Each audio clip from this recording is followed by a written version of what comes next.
C'est beau une ville la nuit.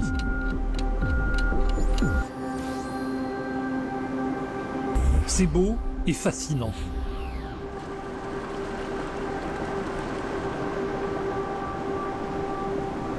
Toutes ces lumières qui se perdent à l'horizon ressemblent à un tapis d'étoiles tombé du ciel.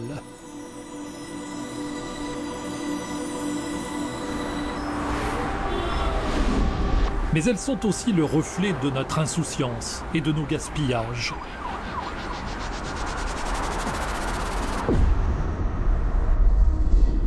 Les lumières illustrent également les inégalités de notre monde.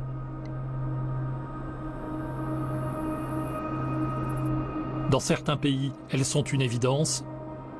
Dans d'autres, une ressource rare et précieuse. On en oublie souvent d'où elles viennent, toutes ces lumières, toute l'énergie qu'il a fallu pour les produire. Aujourd'hui, 80% des énergies consommées dans le monde proviennent des énergies fossiles, charbon, pétrole, gaz. 80%. Combien de temps cela durera-t-il encore ? Ces énergies fossiles sont de plus en plus chères, de plus en plus rares. Elles polluent notre atmosphère.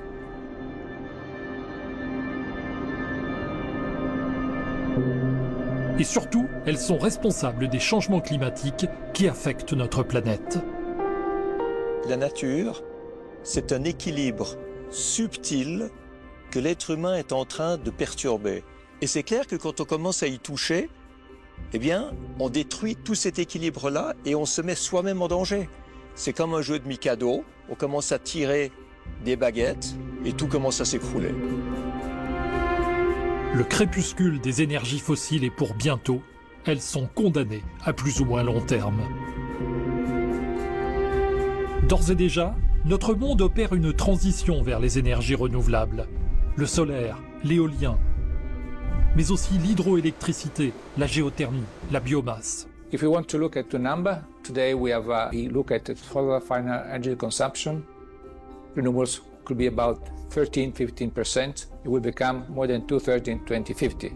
When we look at the electricity, today is 24-25% coming from renewables. It will become 90% from renewables in 2050. So this is the trend, they are there and they will happen. Cette transition vers des énergies propres et inépuisables va-t-elle changer notre monde ? Va-t-elle bousculer nos certitudes ? Va-t-elle modifier nos modes de vie ?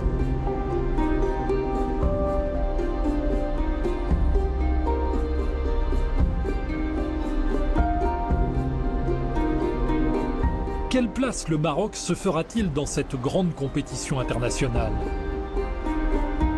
Le Maroc qui n'a pas d'énergie fossile, ou très peu, mais qui a les ressources que la nature lui a données. Porté par une vision royale, le Maroc s'est montré pionnier en se lançant dès 2009 dans le développement des énergies renouvelables. La genèse de ce projet remonte à 2009, et c'était le souverain qui avait voulu que le Maroc investisse dans ces énergies renouvelables. Je pense que l'idée sous-jacente, c'était moins dépendre des importations énergétiques, puisqu'on importait plus de 80-90% de nos besoins en énergie. Mais avec le temps, il y a eu d'autres impératifs qui sont apparus. D'abord, l'impact du changement climatique. L'avance que le royaume a prise ces dernières années pourrait s'avérer déterminante dans un avenir riche de promesses pour les énergies vertes.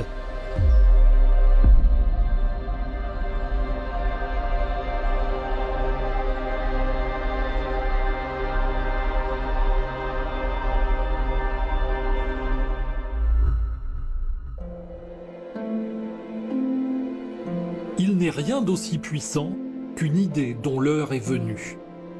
La phrase de Victor Hugo illustre parfaitement la politique énergétique du Maroc. Il recueille aujourd'hui les fruits de ses engagements précoces.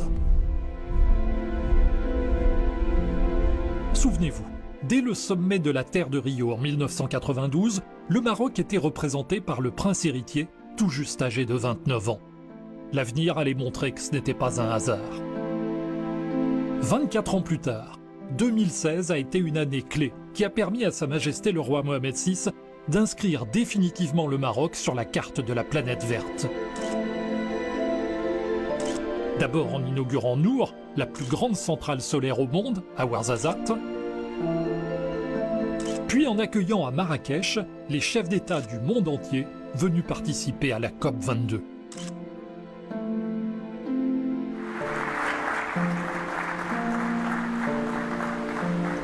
فالبشرية جماعة تعلق آمالا عريضة على القرارات التي سيتخذها فهي تنتظر أكثر من مجرد الإعلان عن التزامات ومبادئ للحد من الاحتباس الحراري والتخفيف من آثاره وإنما تتطلع إلى قرارات تساهم في إنقاذ مستقبل الحياة على الأرض والإقدام على مبادرات ملموسة وتدابير عملية تصون حقوق الأجيال القادمة. Du sommet de Rio à aujourd'hui, c'est le rêve d'un homme qui s'est construit. Le rêve d'un souverain qui, conscient de l'urgence dans laquelle se trouvait le monde, a concrétisé en actes ce que de nombreux dirigeants n'avaient de cesse de dénoncer sans forcément être entendus. Notre maison brûle. Et nous regardons ailleurs. We are in the beginning of a mass extinction, and all you can talk about is money and fairy tales of eternal economic growth. How dare you? Young people around the world are looking at what we're doing. They look at the World Bank and they say, oh, you've got a climate denier in charge of the World Bank, so why are you surprised that the World Bank is completely failing? It is immoral for oil and gas companies to be making record profits from this energy crisis on the back of the poorest people and communities and at a massive cost to the climate. Le climat, un des grands défis, si ce n'est le grand défi à relever pour l'humanité au XXIe siècle. L'objectif de l'accord de Paris de 2015 est de limiter le réchauffement climatique à 1,5 degré. Mais il apparaît de plus en plus difficile à respecter. En attendant, la maison continue de brûler.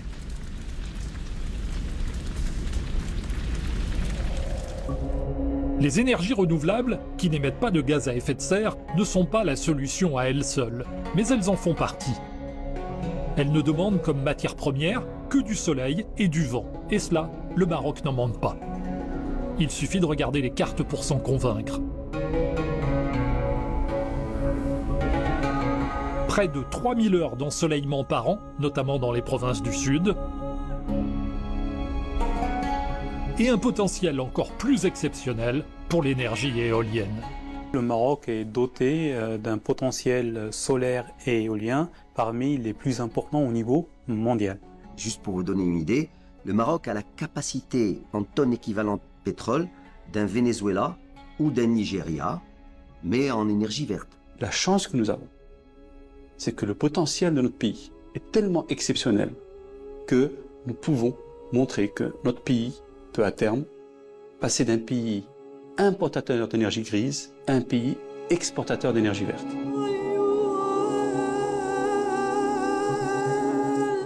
Concrètement, où en est-on aujourd'hui en 2023 ?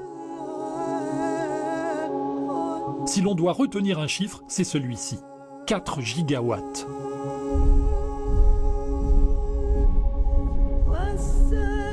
c'est actuellement la capacité de production des énergies renouvelables au Maroc grâce aux parcs solaires et éoliens développés par l'Agence marocaine des énergies renouvelables ou par des opérateurs privés. Et bientôt, avec les projets en cours de développement, on pourrait y ajouter 3,5 gigawatts supplémentaires. Objectif : que les énergies renouvelables représentent 52% du mix énergétique à la fin de la décennie. Alors la part des énergies renouvelables dans la capacité installée aujourd'hui au Maroc est à peu près de 40%. On a 4,1 gigawatts installés, énergie renouvelable, hydro, vent, éolien et solaire, sur une capacité installée totale entre 10 et 11 gigawatts. Et le but, bien entendu, c'est d'arriver avant 2030 à 52% de capacité installée de sources renouvelables. Même si le Maroc est appelé à utiliser encore le gaz naturel pour sa transition énergétique, comme ici à la centrale de Taddat, près d'Azila, c'est peut-être une chance pour lui de ne pas avoir eu de pétrole et d'avoir misé sur les énergies vertes. On se rend compte, dans le monde de 2023, que ce handicap d'origine pourrait devenir un atout. L'incroyable ronde de situation qu'avaient les pays qui avaient du pétrole ou du gaz par rapport à ceux qui n'en avaient pas, va s'éroder progressivement. On va vers un truc qui est plus égalitaire et plus compétitif. Donc le Maroc, oui, moi je trouve que le Maroc a très bien joué sa carte. Mais en tout cas, c'est une époque où on ne va plus jamais opposer le développement économique et l'écologie. Au bout d'un moment, c'est exactement la même chose. Et ça ira plus ou moins vite dans les domaines. On voit que c'est plus facile d'inventer dans l'industrie à une vitesse incroyable des voitures électriques que de faire changer 1 milliard de gens dans l'agriculture dans le monde. Donc c'est pas les mêmes rythmes. Pour les pays qui étaient un peu pénalisés, n'ayant pas de pétrole ou de gaz, c'est quand même une chance. Première étape de notre voyage au pays des énergies renouvelables, Ouarzazate, au pied des montagnes de l'Atlas. Des paysages grandioses qui font le bonheur des productions cinématographiques.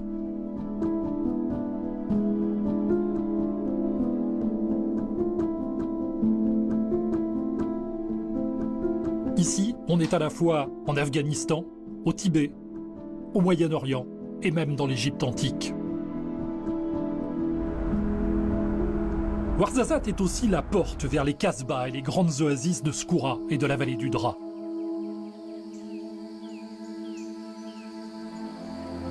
Son autre atout, c'est le soleil. 3400 heures d'ensoleillement par an, plus de 9 heures par jour.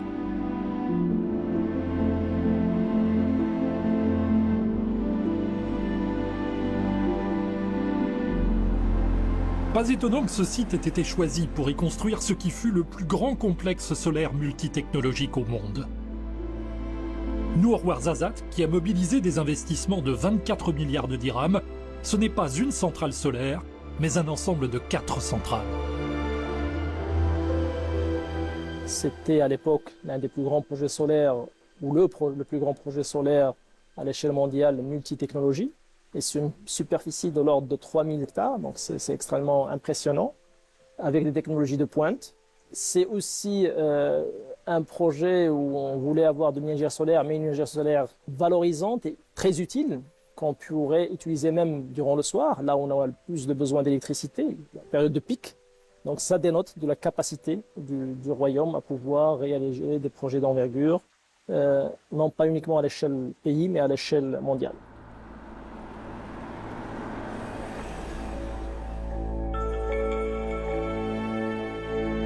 Alors, à quoi ressemble exactement Nour Ouarzazate et ses 4 centrales ? On vous emmène à la découverte d'un fabuleux bijou technologique. Nour 1 et 2 sont équipés de miroirs cylindro-paraboliques. Ils suivent la trajectoire du Soleil afin que ces rayons restent concentrés sur un tube contenant un fluide caloporteur dont la température dépasse les 300 degrés. Ce fluide est acheminé vers la centrale où il produit de la vapeur qui entraîne une turbine, générant ainsi de l'électricité.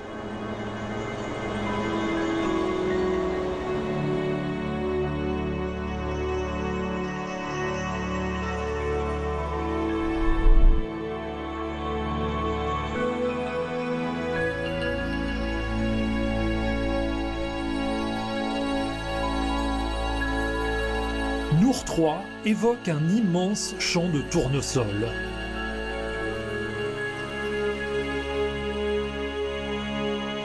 Chacun des 7400 héliostats est contrôlé par un algorithme qui calcule l'angle optimal par rapport au Soleil pour diriger ses rayons vers le sommet d'une tour haute de 243 mètres.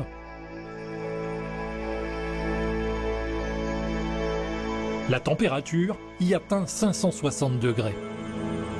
Sur le même principe que Nour 1 et 2, cette chaleur est ensuite convertie en électricité. Le processus semble simple, mais il faut tout le génie de l'homme pour que cela fonctionne.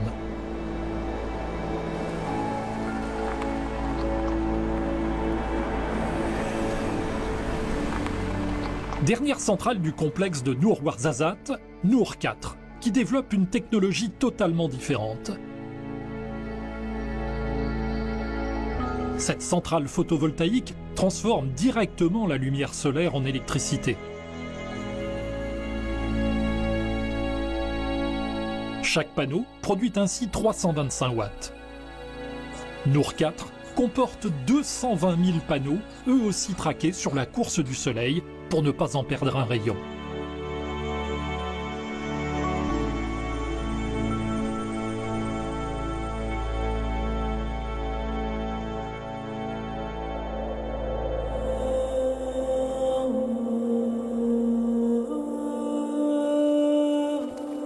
Le désert d'Agafay est un endroit idéal pour prendre de la hauteur et réfléchir aux enjeux des énergies renouvelables. Nous sommes accompagnés de Bertrand Piccard, spécialiste des questions environnementales.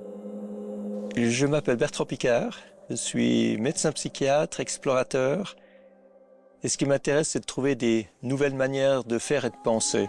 Bertrand Piccard s'est fait connaître du monde entier en réalisant 2 exploits. Le premier tour du monde en ballon sans escale en 1999 et en 2016, un tour du monde à bord de son avion solaire Solar Impulse. En préparant ce tour du monde, il s'était posé au Maroc. Bonjour le Maroc! Merci pour votre accueil! The world, of course, can be much cleaner. Ambassadeur des Nations Unies pour l'environnement, champion de la Terre 2012, Bertrand Piccard est un homme qui ne connaît pas le mot impossible. Il a prouvé avec Solar Impulse qu'on peut faire voler un avion sans carburant. Et moi, ce que j'ai voulu montrer avec Solar Impulse, c'est qu'avec des énergies renouvelables et avec des technologies propres, on pouvait faire des choses qui étaient considérées comme impossibles. Et puis secouer les esprits et dire, mais regardez, on peut faire des trucs absolument incroyables maintenant. Réveillons-nous. Si on peut voler avec un avion solaire autour du monde, ben, toutes ces technologies, on peut les utiliser partout dans la vie de tous les jours. Et c'est vraiment ça que je voulais montrer. Ce n'est pas sans une certaine émotion que Bertrand Piccard retourne avec nous sur le site de Nour Ouarzazate. Il a avec cette centrale un rapport bien particulier. Le roi Mohamed VI l'avait nommé parrain de Nour 1. Je suis très ému parce qu'en 2012, j'avais amené avec Solar Impulse depuis la Suisse, symboliquement, la première cellule solaire à Ouarzazate. Et c'était le symbole de la construction de la centrale, il n'y avait encore rien du tout.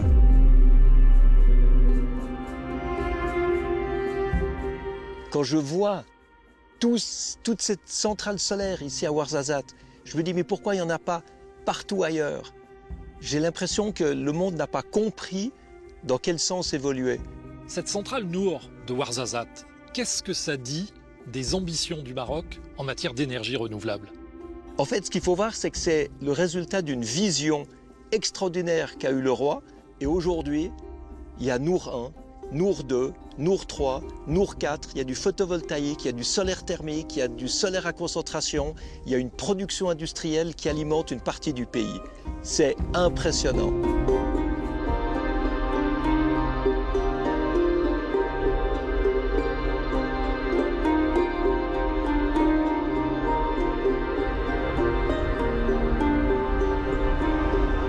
À 6h30 de route de Ouarzazate se trouve Midelt, au milieu de paysages tout aussi arides.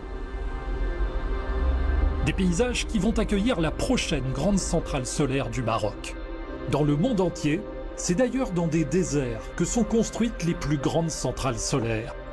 Les plus importantes se trouvent en Inde et en Chine. Difficile d'imaginer qu'ici, dans ces vastes étendues désertiques autour de Mi-Delt, s'élèvera bientôt un immense complexe solaire à la hauteur des ambitions du Maroc.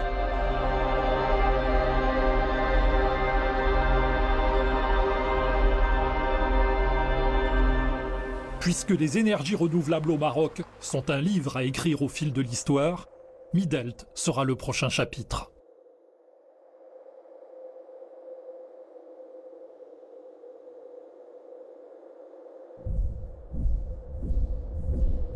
Le premier chapitre, en revanche, c'est au milieu de ces sommets embrumés qu'il s'est écrit. Nous sommes dans la région de Tanger et nous nous rendons à une 50aine de kilomètres de la ville blanche.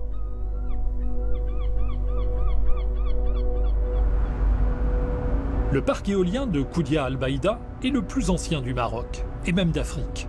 Construit en 2000, il est aujourd'hui en fin de vie. Et nous avons la chance d'assister à un véritable événement que les spécialistes appellent son repowering.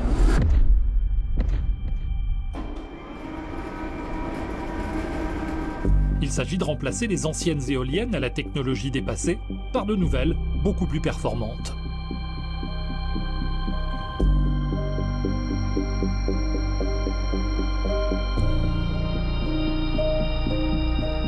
C'est la première fois qu'un tel repowering a lieu sur le continent et il permet de mesurer les progrès technologiques accomplis.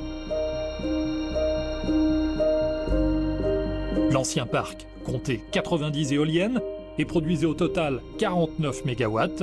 Le nouveau ne comptera plus que 20 éoliennes de nouvelle génération et il produira 100 MW, le double. Le nord du Maroc, bien exposé au vent, est une des zones les plus propices au développement de l'éolien. Avec les côtes espagnoles en arrière-plan, les éoliennes fournissent une partie de l'électricité qui contribue au développement de la région.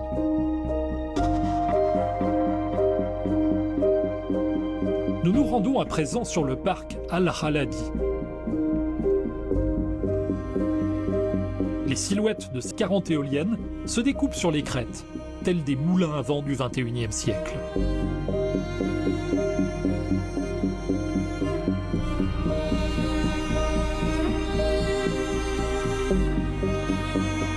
Autour de nous, la plupart des reliefs sont couverts d'éoliennes exploitées par des opérateurs nationaux et étrangers, et elles façonnent les paysages. Il y a deux tendances aujourd'hui, c'est celle de la protection du paysage, et il y a des gens qui luttent à ce niveau-là contre les éoliennes, contre le solaire, contre les barrages, contre les réserves de biogaz, etc. Et puis, il y a l'autre tendance qui est celle de la protection du climat, dans laquelle il faut absolument des énergies renouvelables, des énergies propres.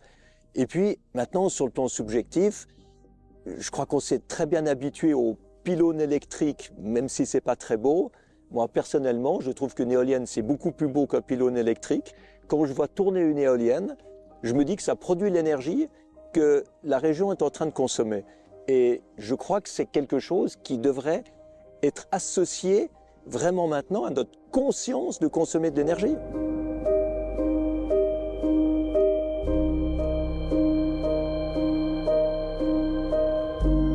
Nous sommes surpris de constater que certaines éoliennes ne tournent pas. C'est normal, nous explique-t-on. Cela dépend de leur orientation ou des opérations de maintenance. Elles sont aussi arrêtées lorsque le vent est trop fort ou qu'il y a des risques d'orage. Aucun parc dans le monde ne fonctionne en permanence à 100%. Mais l'ensemble des installations éoliennes ou solaires marocaines s'équilibre au niveau national pour fournir de l'énergie en permanence.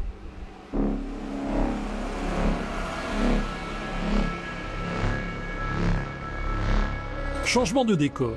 Nous quittons les brumes du nord pour les vents de sable des provinces du sud.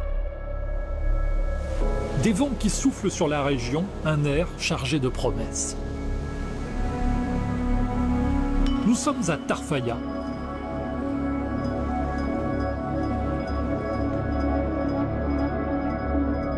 Il y a un siècle, cette petite ville s'appelait Cap Juby et elle était une escale mythique pour les avions de l'aéropostale. Aujourd'hui, ce ne sont plus les hélices des Breguet 14 qui tournent dans le ciel de Tarfaya, mais les pales des éoliennes.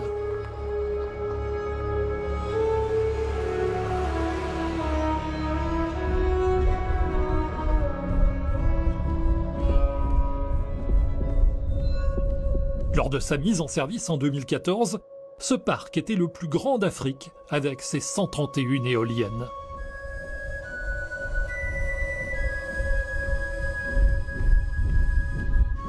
Le parc éolien de Tarfaya a été précurseur. Aujourd'hui, de Tantan à Boujdour, de l'Aïoun à Darla, la multiplication des projets témoigne du potentiel énorme des provinces du Sud. L'un des meilleurs mix, pour ne pas dire le meilleur mix énergétique, se trouve dans les régions du sud du Maroc, entre le solaire et l'éolien. Le deuxième atout étant la proximité. On est de la région de Guelmim-Ouadnoun étant au sud du Maroc, la porte du Sahara.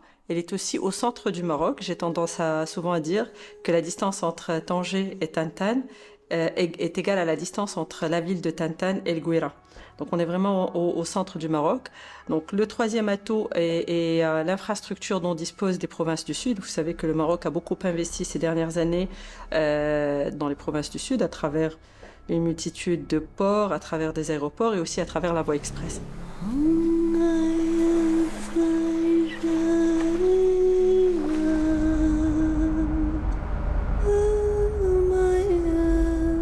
Il y a quelques années, Aftissat, près de Boujdour, était encore un petit village de pêcheurs, bordé par les eaux poissonneuses de l'océan.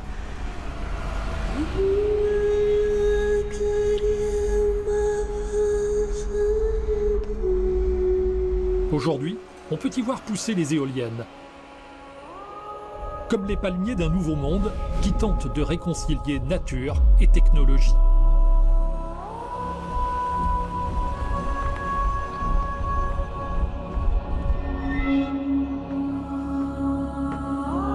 Les 112 éoliennes des deux parcs éoliens de Nareva, qui semblent tutoyer le ciel, ont une capacité totale de 400 MW. C'est le plus grand complexe éolien d'Afrique.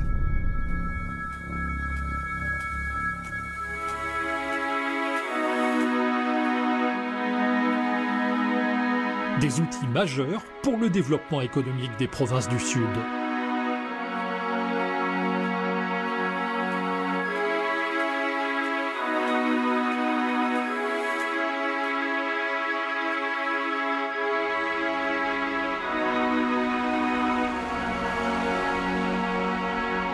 Avec près de 3000 km de littoral atlantique bien exposé au vent, le potentiel du Maroc pour l'éolien offshore est également considérable. Mais ce n'est pour l'instant qu'une promesse d'avenir. On n'en est qu'aux études de faisabilité. Construire offshore coûte en effet très cher et le Maroc ne manque pas d'espace pour développer l'éolien terrestre.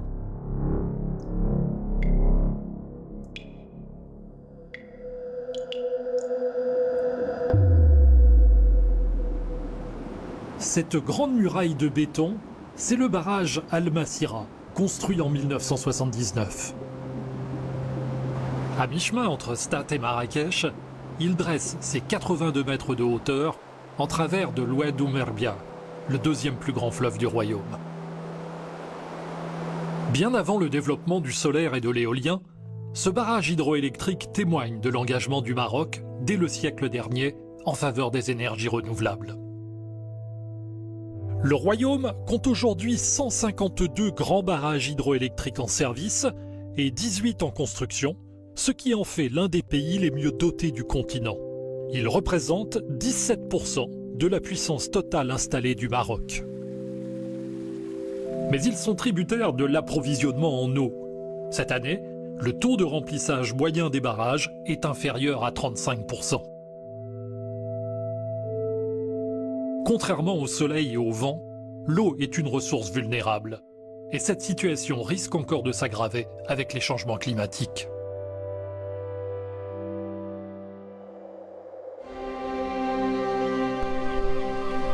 Mais la plus grande fierté du Maroc, ce n'est pas seulement de construire de grands barrages, de grandes centrales solaires ou de grands parcs éoliens.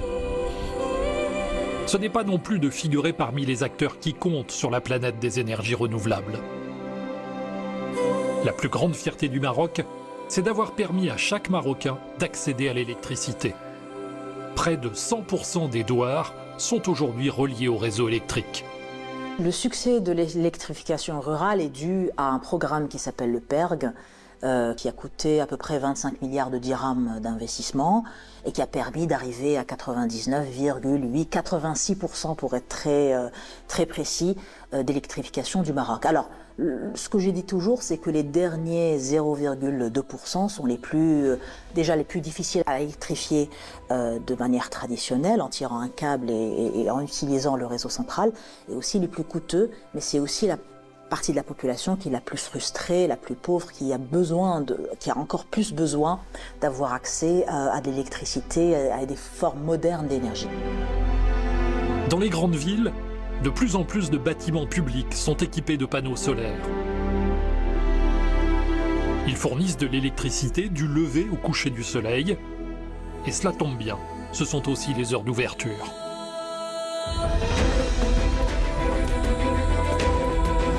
Le TGV est également passé au vert. 25% d'électricité d'origine éolienne en 2022, 50% en 2023 et bientôt 100%.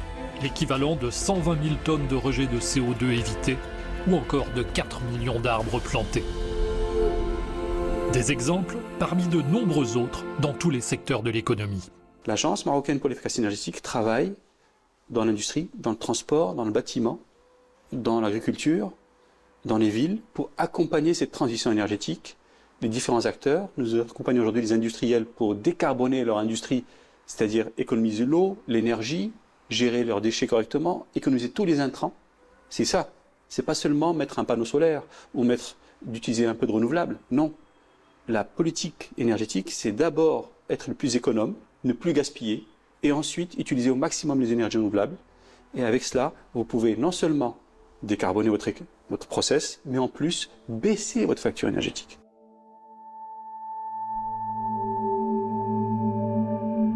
Dans les régions agricoles aussi, on se met aux énergies renouvelables. L'Agence pour l'efficacité énergétique a encouragé 60 000 agriculteurs à s'équiper de pompes solaires pour mieux gérer leurs ressources en eau.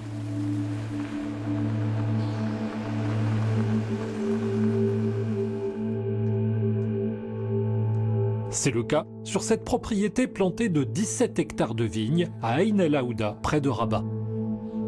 كان السيد الفلاح ديال هاد الضيعه هادي مول الضيعه كيستعمل الضوء باش يسقي وكان داك الشيء مكلف وكيكلفوه تقريبا واحد 10 مليون في الشهر. من بعد هاد السيد تحول للطاقه الشمسيه، يعني دار واحد الاستثمار في الالواح. في الاول كيكون الاستثمار غالي اللي كلفوه تقريبا واحد 400 درهم، على 4 سنين رجع الاستثمار ديالو ودابا كتبقى له الصيانه. هاد الالواح دزنا لهم لانهم تحافظوا على البيئه واقتصاديين احسن من الضوء تيكونوا فيه شويه المشاكل، تيكون الاقتطاع الاستعمال ديالهم كلهم مربح، خاصك تحافظ عليهم وتنظفهم. Si le royaume mise sur les renouvelables, c'est pour consommer une énergie de meilleure qualité, qui ne détruit pas la planète et le vivant. Mais c'est aussi pour des raisons économiques. Les énergies fossiles, charbon, pétrole et gaz, représentent 75% du coût de production du kilowattheure marocain. Or, leurs prix sont très volatiles. Depuis 2020, on a vu les cours du pétrole jouer aux montagnes russes entre 20 et 120 $ le baril. Alors que depuis quelques années, les prix des énergies renouvelables ont tellement baissé qu'elles sont devenues très compétitives.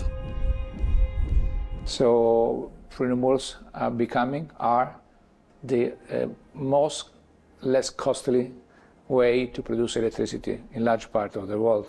You know, this was not thought 10 years ago, where people thought that renewables were kind to remain a niche with very high price. The fact that demonstrated that 80% of reduction in solar, more or less the same for wind and other. So now, renewables are the most competitive way to produce electricity. C'est énorme ce qui s'est passé dans les renouvelables. Aujourd'hui, on fait de l'éolien 6 fois moins cher qu'il y a 10 ans.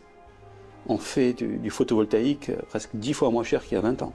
Donc c'est incroyable ce qui s'est passé et ce qui fait que le modèle économique est là, parce qu'il y a l'économie d'échelle qui a changé, mais aussi parce que les technologies ont évolué et ça continue à évoluer. Le business model des énergies renouvelables est très différent de celui des énergies fossiles.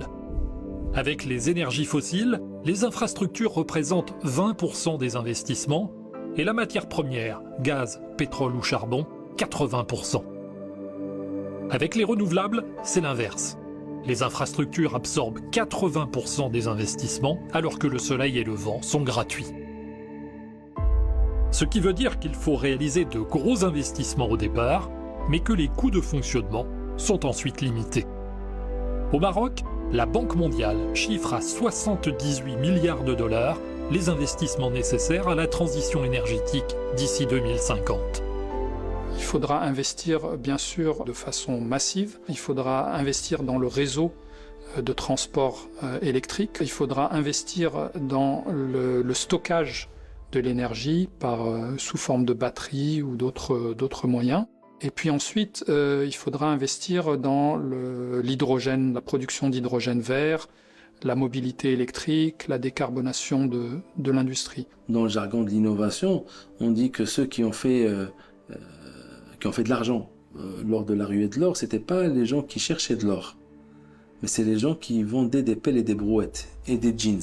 Et c'est un peu ça l'idée, c'est-à-dire que le Maroc peut vendre un peu les pelles et les brouettes de la transition énergétique, qui sont les panneaux photovoltaïques, qui sont les éoliennes, qui sont les électrolyseurs, et ça c'est des matières qu'on fasse de l'hydrogène, qu'on fasse de l'ammoniac, c'est des intrants incontournables. Aujourd'hui, en 2023, les énergies renouvelables sont devenues un véritable moteur de développement pour les économies, bonnes pour l'emploi et bonnes pour le PIB. It's evident that from social purpose, jobs, employment, renewables is the best choice to make, and also in terms of GDP. If you read our report, it made clear how the transition may contribute to the GDP. I think it's 2050 is 2.4% of more just because of the transition. Et le développement des énergies renouvelables aujourd'hui fait partie effectivement de ces solutions, pour moi, qui sont catégoriques et qui permettent de pouvoir développer dans tous les sens, du point de vue économique, du point de vue social, créer des emplois. Aujourd'hui, les énergies renouvelables, c'est aussi les moins chères, celles qui créent des emplois locaux, qui permettent du développement économique local et qui permettent une indépendance énergétique du pays. Donc c'est clair que dans un pays comme le Maroc, les énergies renouvelables sont idéales. Malgré tout le chemin déjà parcouru, le roi Mohamed VI souhaite aujourd'hui une nouvelle montée en puissance du Maroc. Dans un contexte de compétition internationale acharnée entre acteurs des énergies renouvelables, il a appelé, en novembre 2022, à redoubler d'efforts. Objectif : renforcer la souveraineté énergétique, réduire les coûts de l'énergie, se positionner dans l'économie décarbonée dans les décennies à venir. Il y a eu principalement deux priorités qui ont été définies à l'issue de la réunion du 22 novembre présidée par Sa Majesté le roi Mohamed VI, que Dieu l'assiste. Première priorité, c'est accélérer. Donc nous devons mobiliser toutes les parties prenantes qui accompagnent le secteur de la transition énergétique pour pouvoir justement injecter ce $1 milliard à $2 milliards d'investissement par an de manière ininterrompue. Et deuxièmement, renforcer le réseau, parce que la colonne vertébrale du système énergétique marocain, c'est vraiment le réseau. Attirer de nouveaux investisseurs dans la transition énergétique est aujourd'hui une priorité pour le Maroc. On ne peut pas le faire tout seul. Il faut qu'on arrive à attirer de grands acteurs internationaux, parce que c'est extrêmement capitalistique. Il y a des Marocains qui sont là-dedans, il faut les encourager. Mais il faut aussi arriver à ramener ces investisseurs étrangers. Mais pour qu'ils viennent, il faut qu'on fasse une véritable réforme de ce secteur énergétique qui avait commencé, mais qui traîne. Et donc, il faut qu'on aille beaucoup plus vite dans cette réforme-là. Depuis quelques mois, il est frappant de constater que le Maroc est vu comme un nouvel Eldorado pour les énergies renouvelables. Pas une semaine sans que la presse annonce de nouveaux projets. Tous ne verront pas le jour, mais il témoigne d'un réel intérêt pour le potentiel marocain.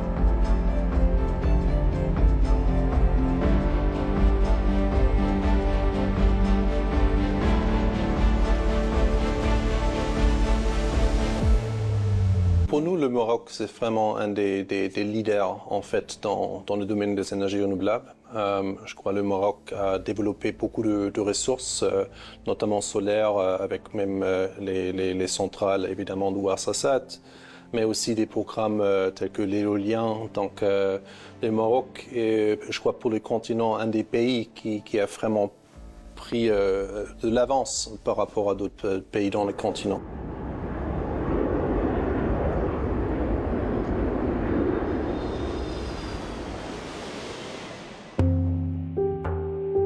Comme le Maroc, les Émirats arabes unis ont aussi fait le choix des énergies renouvelables.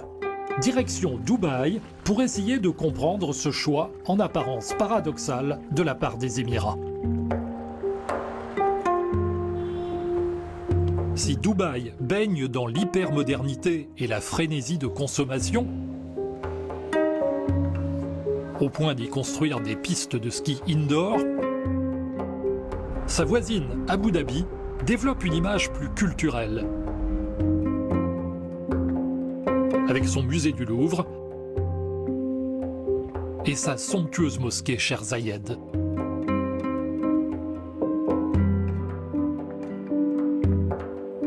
Le paradoxe, c'est que ces pays ont fait fortune et construit leur prospérité sur les énergies fossiles, pétrole et gaz naturel, mais qu'aujourd'hui, ils réorientent massivement leurs investissements dans les énergies renouvelables, chez eux et aussi dans de nombreux pays, dont le Maroc.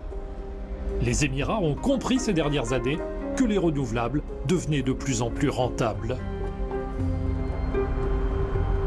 Dans le désert d'Abu Dhabi, l'immense centrale Al Dhafra illustre parfaitement ces nouvelles ambitions. Ici, on est à 30 km d'Abu Dhabi, dans le désert. On est sur un projet en construction, le plus grand projet solaire au monde.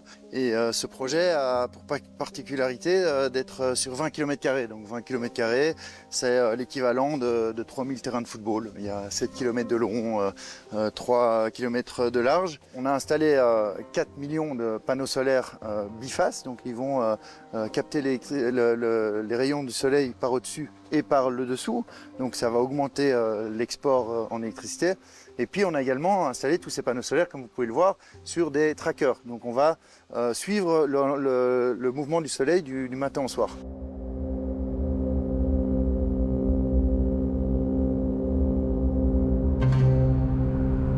À 50 km de Dubaï, les infrastructures de la centrale Al Maktoum s'étendent aussi à perte de vue.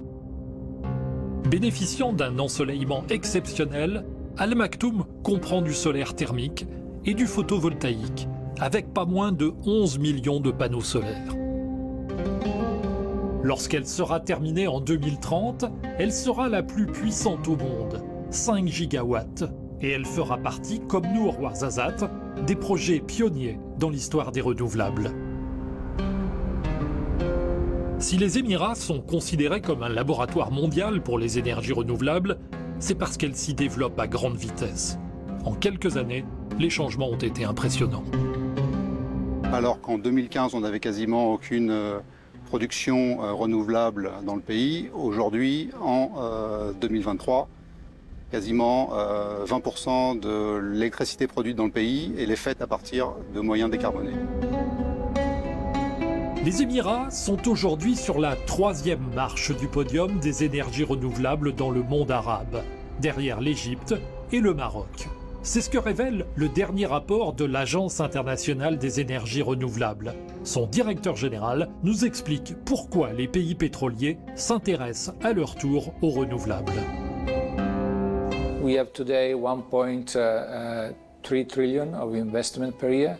We need to go to 5.2, so we have to quadruple the investment we have today. So it's a big challenge. So I think that we also have to think that the oil and gas experience can be of relevance. So they have and also the financial capacity. So it's very important They are actors that have to come to the new energy system and bring their own contribution. They also can use technologies to decrease their own impact.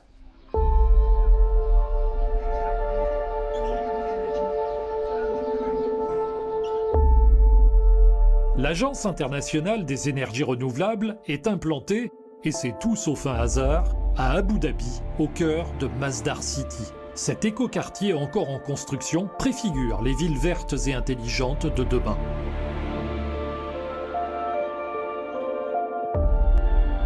Masdar City porte le nom d'une entreprise multinationale émirati, spécialisée dans les énergies renouvelables. Cette compagnie, Masdar, est dirigée par Sultan Ahmed Al-Jaber. Cet homme tout-puissant n'est pas seulement le patron de Masdar, il est aussi le PDG d'ADNOC, la première compagnie pétrolière des Émirats. Et c'est lui qui présidera la prochaine COP28 qui se tiendra fin 2023 à Dubaï.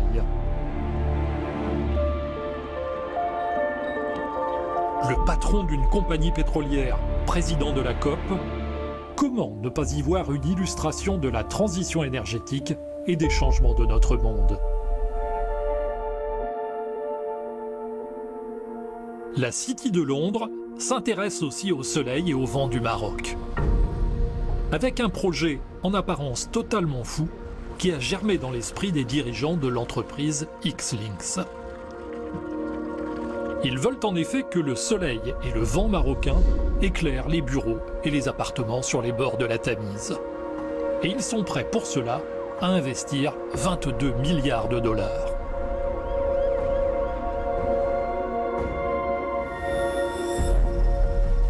Pour comprendre leur projet, nous sommes de retour au Maroc.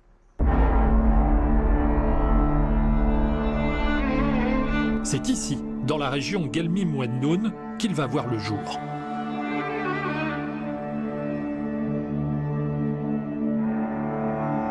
Xlinks veut installer dans ces étendues désertiques d'immenses parcs solaires et éoliens. Il devrait générer plus de 10 gigawatts d'électricité, 2,5 fois la production actuelle des renouvelables dans tout le Maroc. Mais le plus incroyable, c'est que cette électricité sera transportée vers l'Angleterre à l'aide d'un câble sous-marin de 3800 km, l'un des plus longs au monde. Cette énergie made in Morocco alimentera 7 millions de foyers au Royaume-Uni et elle coûtera 2 fois moins cher aux Britanniques que si elle était produite chez eux avec de l'énergie nucléaire.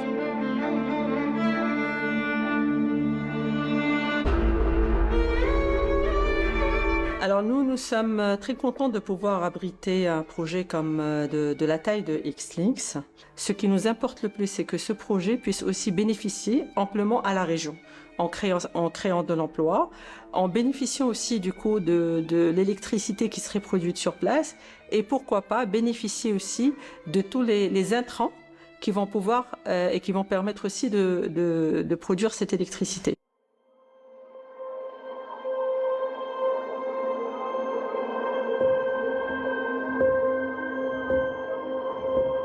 Sur le plan technique, l'un des grands défis que doivent relever les énergies renouvelables, c'est ce qu'on appelle leur intermittence.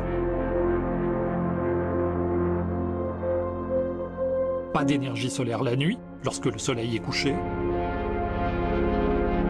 et pas d'énergie éolienne, lorsque les vents ne soufflent pas.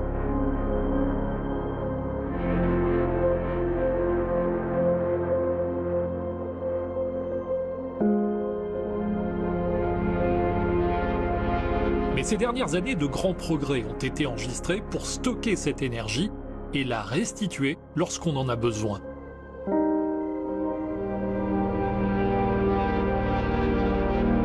À Nour Ouarzazate, par exemple, on produit de l'électricité jusqu'à 7 ou 8 heures après le coucher du soleil.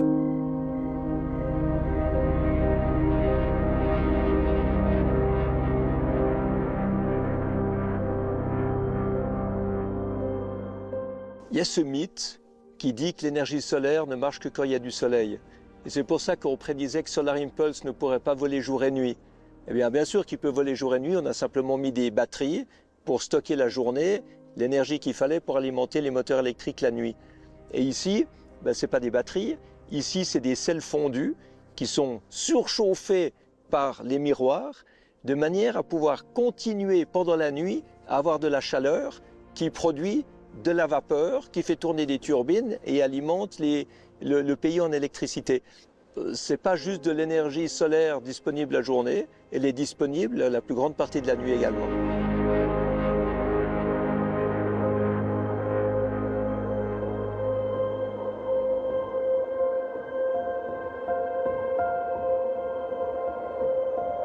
Cette énorme piscine en construction au milieu des montagnes de l'Atlas, dans la région de Taroudant, est une autre technologie de stockage de l'énergie.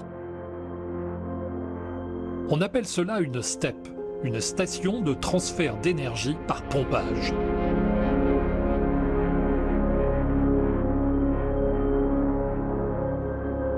Une STEP comporte deux bassins situés à des altitudes différentes. Lorsque l'électricité est largement disponible, parce que la demande est faible, l'eau du bassin inférieur est pompée et envoyée dans le bassin supérieur. Elle y reste stockée jusqu'aux heures où la demande en électricité redevient forte. Par gravitation, l'eau redescend alors dans le bassin inférieur et entraîne une turbine qui produit de l'électricité.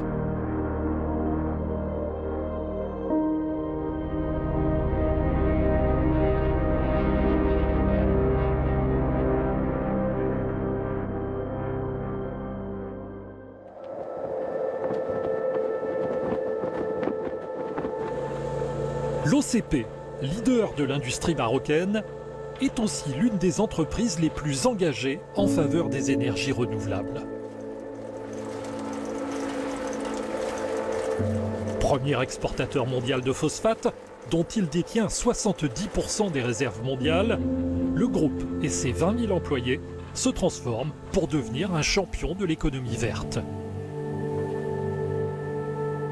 Il a engagé une mutation profonde pour décarboner ses activités et réduire ses émissions de CO2. C'est tout le sens du programme particulièrement ambitieux annoncé par l'OCP fin 2022. 130 milliards de dirhams d'investissement sur 5 ans pour augmenter sa production d'engrais de 12 à 20 millions de tonnes.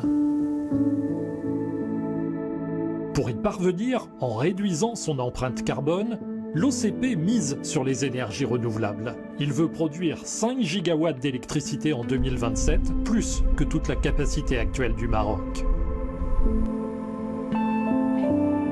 Il fabriquera ainsi des engrais plus verts pour nourrir une population mondiale de plus en plus importante. Le désert autour de Tarfaya va être le témoin de ses ambitions. C'est ici que l'OCP va développer son propre écosystème basé sur les renouvelables. Le dispositif comprend des parcs solaires et éoliens qui alimenteront en électricité une station de dessalement d'eau de mer construite sur le littoral. À l'image de celle que l'OCP a déjà installée à Jorf Lasfar et à Safi, qui fourniront aussi de l'eau aux villes d'El Jadida et de Safi pour les aider à lutter contre les pénuries.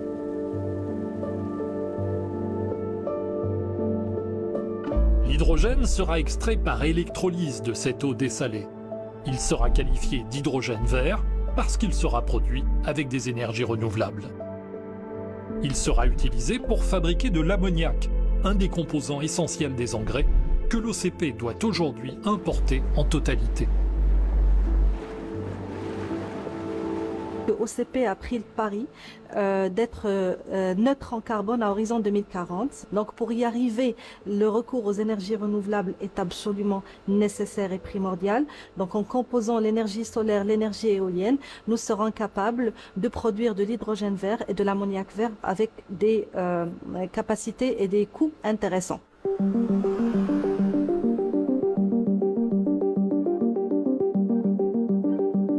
Avec plus de 150 clients sur la planète, ce nouveau programme de l'OCP va avoir des répercussions dans le monde entier, bien au-delà des frontières du Maroc.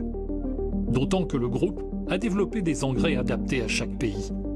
Nous sommes passés de 4 engrais classiques que nous produisions il y a 6 ou 7 ans à plus de 40 produits science-based, scientifiquement développés pour répondre à ces besoins exacts, et ces engrais voyagent un peu sur l'ensemble de la planète. Nous avons quand même une présence spéciale en Afrique, notamment l'Éthiopie par exemple, qui était un marché qui consommait un engrais classique pendant plusieurs années. Et en faisant des analyses de sol, nous avons découvert un manque de soufre dans le sol éthiopien, et donc nous avons développé un produit spécifique, le NPS, qui contient un peu plus de soufre. Cet engrais est 40% moins cher, mais il a généré plus de 30% de rendement en plus.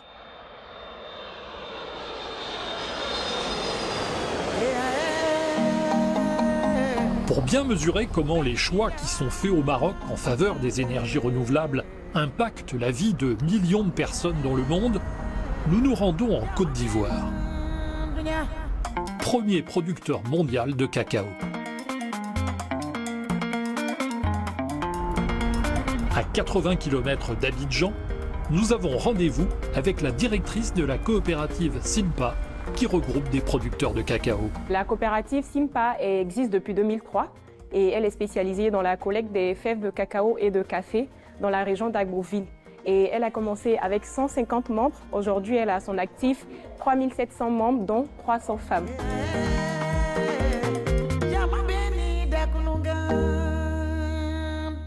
Cette coopérative utilise des engrais produits au Maroc par l'OCP.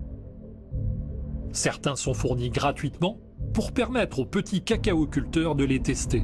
Ils améliorent significativement les rendements. Nous savons que depuis 2020, nous avons commencé à utiliser des engrais et aujourd'hui ça produit mieux et ça change un peu la condition de vie de certains producteurs parce que dans un hectare, ces planteurs-là n'avaient que 200 kg à l'hectare, 300 kg à l'hectare, mais aujourd'hui facilement les producteurs bénéficient de plus de 600 kg l'hectare et jusqu'à 800 kg l'hectare.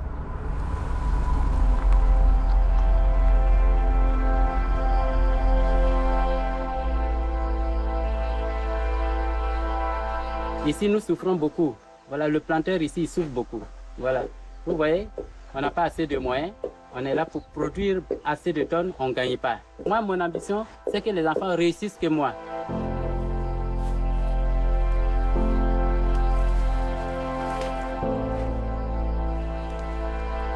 Si je gagne encore plus, je crois que ça va me faire plaisir et d'avoir encore plus sur... il va empocher beaucoup d'argent. Puis si je mets de l'engrais, ça va me donner plus et il va avoir beaucoup d'argent. Autre vertu de ces engrais, ils contribuent à la lutte contre la déforestation. Ça nous permet de pouvoir éviter de détruire la forêt parce que quand une plantation à partir d'un hectare ça donne plus, est-ce que tu peux aller encore détruire la forêt pour faire du cacao? Ça fait qu'aujourd'hui, les gars ne détruisent plus les arbres et protègent les arbres pour vraiment reverdir le pays.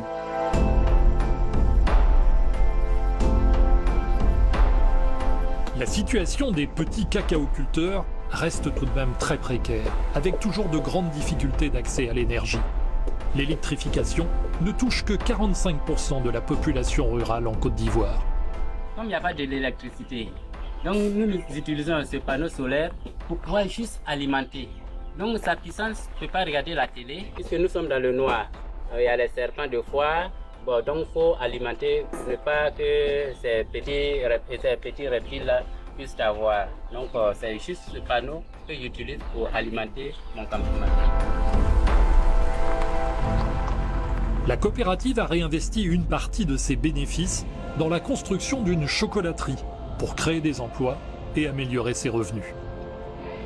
Les engrais ont permis aux producteurs d'améliorer leur rendement, leur productivité, d'avoir des produits de très bonne qualité. Et vu que le cacao, c'est un produit qui sera utilisé pour faire du chocolat, qui est un produit consommable, il est vraiment important que l'origine même soit vraiment de très bonne qualité.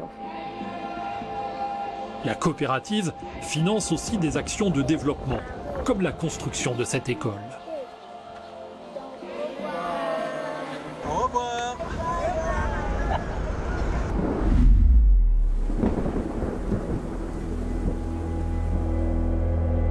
Des barrages à sec, des terres craquelées, des inondations, des cyclones. Les phénomènes extrêmes se multiplient sur le continent africain qui paie un très lourd tribut au changement climatique. Et pourtant, l'Afrique est le continent qui émet le moins de gaz à effet de serre. Certains dénoncent une véritable injustice climatique. L'Afrique, finalement, est le moins responsable des changements climatiques. En termes d'émissions, c'est un des continents qui émet le moins, entre 3 et 4%, et pourtant qui en subit aujourd'hui les conséquences avec des effets néfastes pour ses populations, pour ses économies et même pour les générations d'Africains à venir. Donc c'est là où est l'injustice climatique. Quand on sait que les énergies fossiles sont responsables de plus de 75% des émissions mondiales de gaz à effet de serre, on se dit qu'il y a urgence à développer les énergies renouvelables. Surtout en Afrique, qui dispose du potentiel solaire le plus important de la planète. C'est clair qu'il est difficile aujourd'hui de penser qu'on peut développer l'Afrique qu'avec du renouvelable. Ça ne peut pas marcher. L'Afrique a besoin de s'industrialiser. Voilà. Mais elle doit s'engager dans cette voie de développement durable en augmentant la part des énergies renouvelables. Parce que c'est bien pour la planète, c'est bien pour son environnement, mais aussi c'est bien pour ses populations et son économie. En Afrique, où 600 millions de personnes n'ont pas accès à l'électricité, un habitant sur deux, cette question des énergies renouvelables est particulièrement cruciale.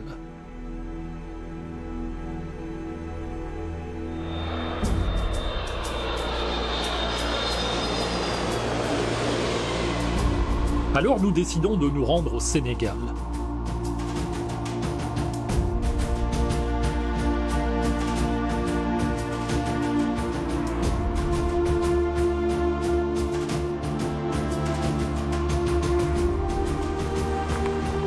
Pourquoi le Sénégal ? Parce qu'il possède les parcs éoliens et les centrales solaires les plus importants d'Afrique de l'Ouest. Aujourd'hui, 30% de l'électricité produite par le Sénégal est d'origine renouvelable. Avec le potentiel du continent, ces énergies peuvent jouer un rôle clé pour le développement.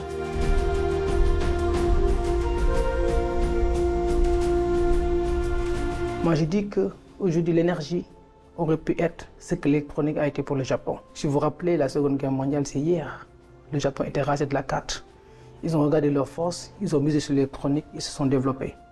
Mais quand on regarde l'Afrique, c'est l'un des continents les plus ensoleillés, avec beaucoup d'espace, beaucoup de potentiel. Si on mise sur des énergies renouvelables, on peut aujourd'hui parfaire le développement. Saint-Louis du Sénégal, dont l'architecture coloniale rappelle son passé d'ancienne capitale de l'Afrique occidentale française.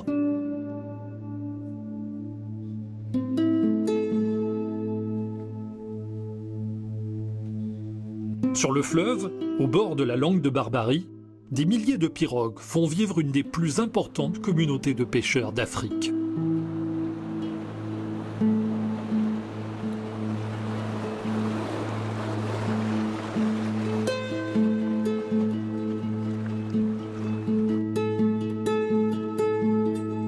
À une cinquantaine de kilomètres de Saint-Louis, se trouve la centrale solaire de Sakal, une des plus importantes du pays.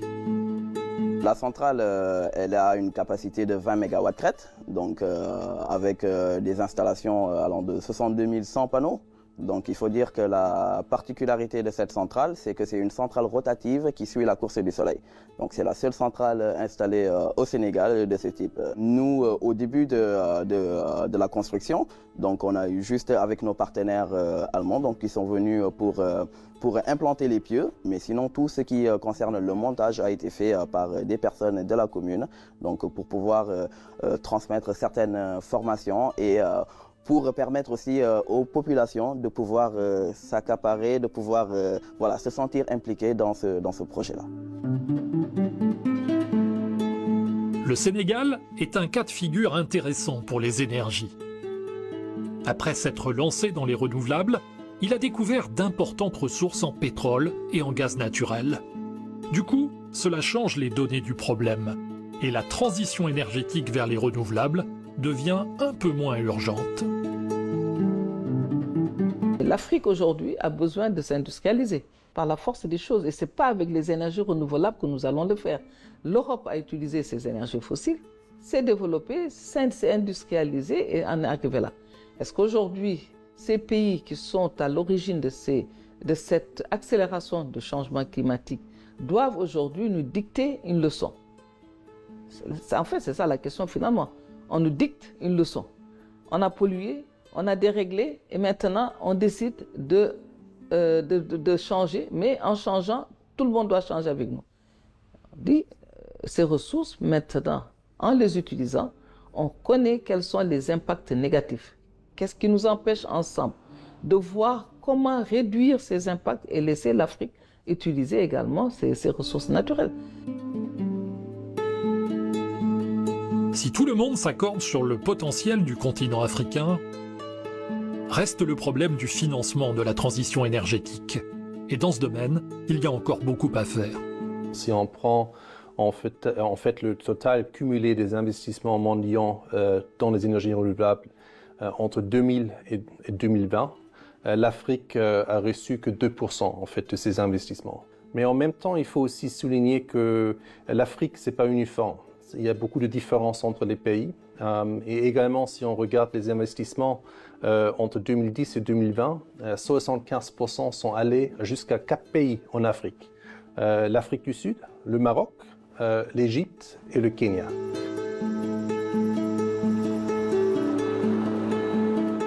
De l'Atlantique à la mer Rouge, pas moins de 11 pays d'Afrique sont concernés par un énorme programme de développement des énergies renouvelables. Un excellent exemple de la coopération Sud-Sud.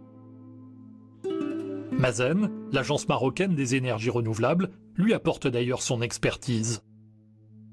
Le nom de ce projet, Desert to Power. Desert to Power, c'est une initiative phare de la Banque africaine de développement. Le programme se focalise sur les 11 pays du Sahel, donc du Sénégal à l'ouest jusqu'à Djibouti et l'Érythrée à l'est. L'idée, c'est de saisir en fait le potentiel énorme en solaire de cette région pour promouvoir le développement socio-économique dans ces pays. C'est premièrement en fait la génération d'électricité à partir du solaire avec un objectif de 10 gigawatts de capacité additionnelle d'ici 2030, mais également de fournir de l'accès à l'électricité à environ 250 millions de personnes dans cette zone. Donc ce sont des objectifs, j'avoue, très ambitieux. C'est justement parce que l'Afrique doit faire confiance à l'Afrique que le roi Mohamed VI a toujours pensé coopération sud-sud en matière de climat et d'environnement. Le premier sommet africain de l'action a réuni une cinquantaine de chefs d'État à Marrakech en 2016, qui ont décidé de la création du Fonds bleu pour une meilleure gestion de la forêt et des eaux du bassin du Congo. Le souverain a également été à l'origine de l'initiative AAA pour l'adaptation de l'agriculture africaine au changement climatique.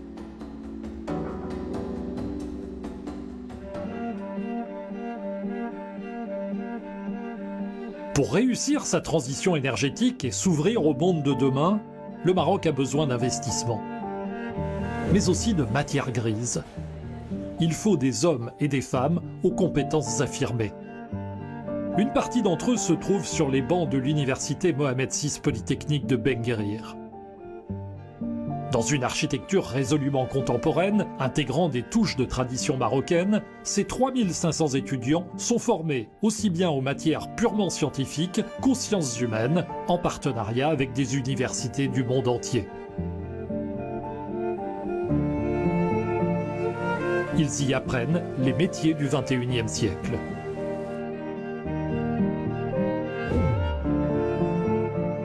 En fait, l'avenir, c'est une question liée à la question de l'énergie. En fait, s'il y avait la révolution industrielle, c'est parce qu'il y a eu accès à une forme d'énergie.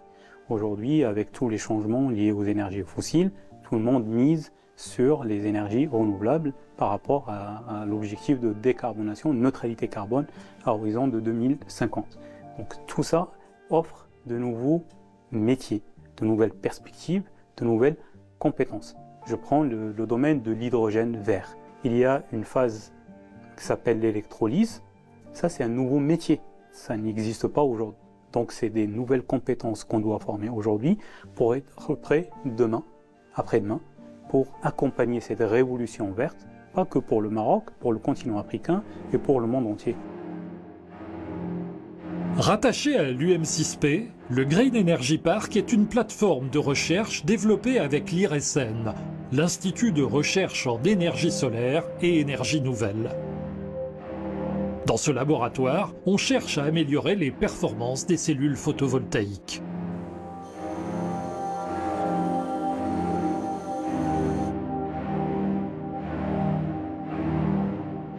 Il y a de la recherche fondamentale où, par exemple, on va développer les cellules photovoltaïques, développer des cellules d'un nouveau genre, de haute technologie, donc avec de l'innovation qu'on développe ici et qui permettrait de réduire justement les coûts tout en augmentant les rendements. Le Green Energy Park possède aussi son propre parc solaire.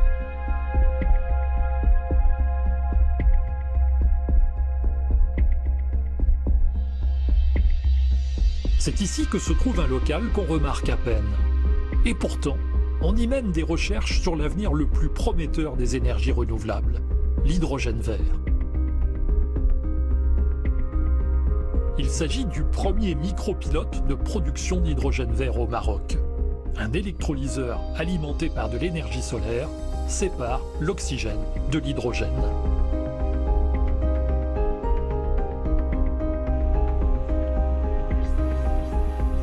Je donne juste un ratio, c'est que le coût en fait, de production de l'hydrogène vert est basé à 70% sur le coût de l'énergie. Donc plus on a de l'énergie verte qui est produite à un bas coût, plus on va pouvoir produire de l'hydrogène à un bas coût et être compétitif. En novembre 2022, le roi Mohamed VI a appelé de ses vœux une offre hydrogène vert pour valoriser les atouts du Maroc auprès des investisseurs. Ce secteur est au centre de toutes les attentions, tant les débouchés sont nombreux.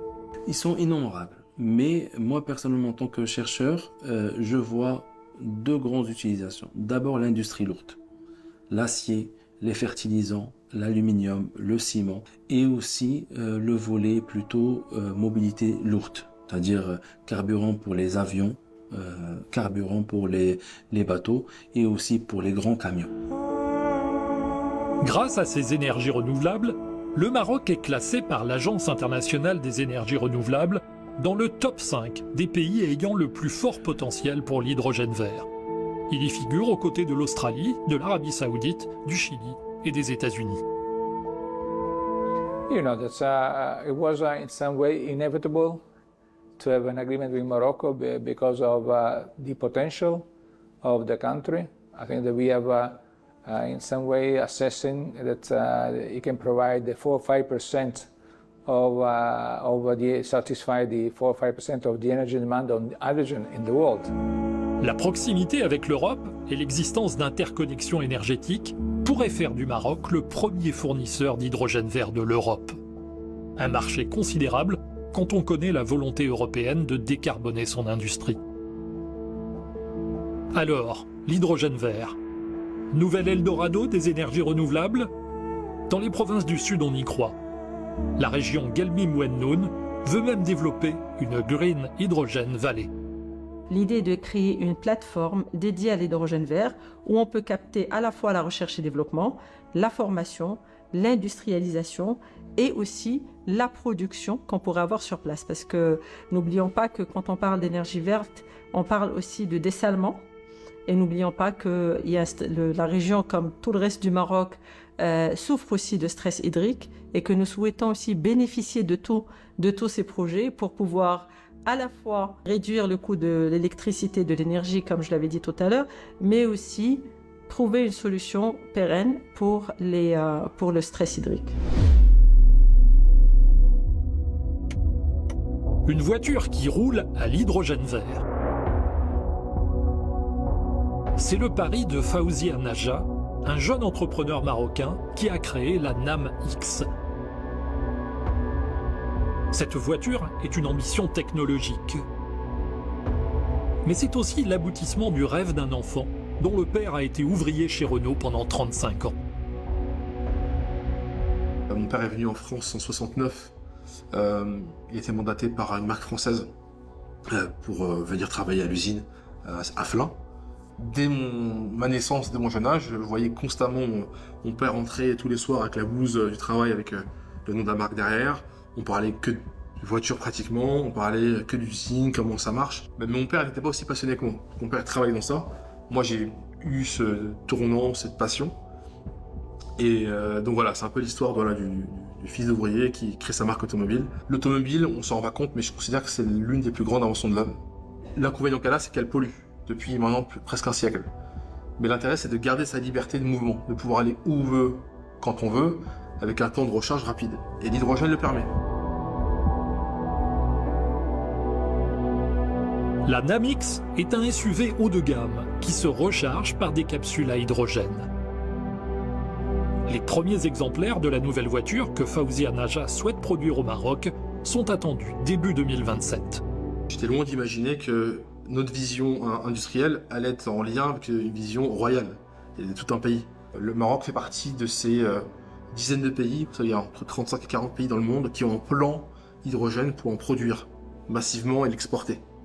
Et donc, en plus de l'écosystème industriel automobile, on a un écosystème hydrogène, donc ça a été parfait. La seule réussite pour moi industrielle de Namix, c'est que la voiture soit made in Morocco, qu'elle soit fabriquée par des Marocaines et des Marocains ici, exportée dans les marchés les plus complexes et les plus haut niveau au monde. Et c'est placer le Maroc sur la carte officielle et mondiale du monde automobile comme acteur. Avec la Namix, on a déjà un pied dans le monde de demain. Ce monde qui aura totalement intégré les énergies renouvelables. Bertrand Piccard a justement souhaité savoir comment les générations plus jeunes, celles pour qui se construit ce monde de demain, voient les changements actuels. Rencontre avec Hajar Ramlichi, militante pour le climat. Alors moi, ce qui m'intéresse au Maroc, c'est qu'il me semble qu'au Maroc, il y a une réaction. Il y a une vraie vision, il y a un développement des énergies renouvelables qui est un exemple pour le monde entier. Et ça m'intéresserait de vous en entendre parler, de l'intérieur. Quand le Maroc a commencé de parler d'énergie renouvelable et de mettre là ces grands parcs éoliens, il y avait vraiment très peu de gens qui savaient ou qui étaient conscients de l'ampleur de ce que c'était. Et pratiquement les gens qui étaient dehors, on se disait voilà, qu'est-ce que c'est que ça? On est en train de faire quelque chose d'innovant que peu de gens ont commencé à faire. Mais pourquoi? Est-ce une priorité pour le Maroc? Nous avons de grandes priorités de développement. Mais cette vision-là, c'est clarifié, après c'est consolidé au fil du temps. Nous, en tant que militants, en tant que société civile, on a commencé à être aussi plus exigeants. Du coup, là, notre demande, nous, c'est vraiment hausser encore plus de projets d'énergie renouvelable, avoir un réel part de mix énergétique importante et pourquoi pas le rêve d'avoir le 100% énergie renouvelable, mais avant tout satisfaire les besoins domestiques. Ça m'intéresserait d'avoir votre perspective, votre conseil. Ce qu'il faut, c'est économiser l'énergie qu'on utilise, c'est-à-dire l'efficience, parce que à peu près les 3/4 de l'énergie dans le monde sont gaspillés ou par des comportements inadéquats ou par des vieilles infrastructures. Donc il faut moderniser toutes ces infrastructures-là. C'est des climatiseurs, c'est des chauffages plus modernes, c'est des processus industriels plus modernes, c'est des maisons mieux isolées, c'est des véhicules électriques. Tout ce qui permet de consommer moins d'énergie. Ça c'est vraiment pour moi un pivot central. Je suis tout à fait d'accord, complètement d'accord, parce que cette génération qui est au pouvoir maintenant, ce sont eux et ceux d'avant qui ont causé la situation où on est actuellement. Si on ne prend pas les bonnes décisions en ce moment, nous allons payer la facture, tous, l'ancienne génération et les générations futures éventuellement.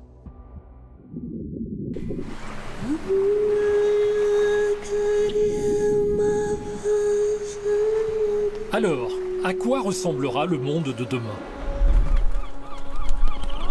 C'est aujourd'hui qu'il se dessine et que se joue peut-être l'avenir de l'humanité, menacée par une crise climatique comme la Terre n'en a jamais connue. Nous pouvons continuer d'ignorer les signaux d'alarme et faire confiance au technosolutionnisme pour trouver, un jour peut-être, des réponses à nos problèmes. Ou bien nous pouvons Nous pouvons changer radicalement nos modes de vie et entrer en décroissance. Mais pour construire un futur vivable, nous pouvons aussi miser sur l'efficacité énergétique, la sobriété, la décarbonation de nos activités. C'est cette voie que le Maroc a choisie avec les énergies renouvelables. L'avenir n'est pas ce qui va arriver, disait Henri Bergson, mais ce que nous allons en faire. J'espère qu'on gardera notre vie d'aujourd'hui et qu'on ne sera pas des déplacés climatiques comme il va y en arriver malheureusement dans certains pays. Et donc la planète continuera à vivre grâce aux énergies renouvelables. Et quand on parle d'énergie renouvelable, on voit que Sa Majesté le roi Mohamed VI a très clairement fait œuvre de pionnier. L'énergie, c'est à la base de la souveraineté, c'est à la base de la sécurité alimentaire, c'est la base de l'industrialisation. Le plus important, c'est de voir que le monde est en train de changer et que les énergies renouvelables sont un produit de ces changements, beaucoup plus qu'une cause de ces changements. Je suis persuadé que dans 20 ans, 30 ans, en fait, un nouveau mode de vie en fait, verra le jour. Think where we were 20 years ago. I have my house in the countryside now. I switch just with the panel, and I have electricity. I have not to pay my bill to any companies. Yeah? The world is changing. Okay, it's a good way to finish.